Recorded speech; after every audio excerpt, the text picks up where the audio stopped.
Alors, d'abord, rien que le fait d'adopter cette réforme dans le projet de loi égalité femmes-hommes permet de parler du sujet.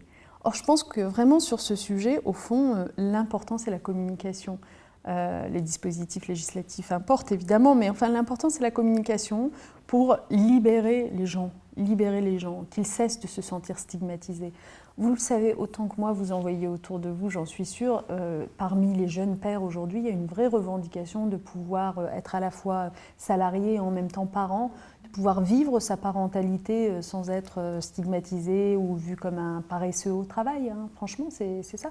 Et donc, du coup, déjà le fait qu'on en parle et qu'on inscrive dans la loi cette logique d'un congé parental partagé va aider les hommes en question lorsqu'ils vont aller voir leur employeur et qu'ils vont lui demander quelques semaines ou quelques mois ou de se mettre à 80% du temps à faire passer leur demande tout simplement. L'employeur ne pourra plus la refuser.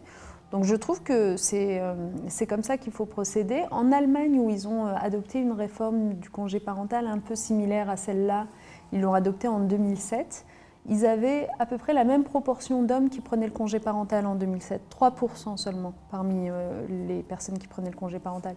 Eh bien, 5 ans plus tard, grâce à leur réforme, ils en sont à 20% d'hommes parmi ceux qui prennent le congé parental. Eh bien, nous voudrions aussi atteindre cette proportion-là en France. Donc en 2017, être à 20% d'hommes, ce serait formidable.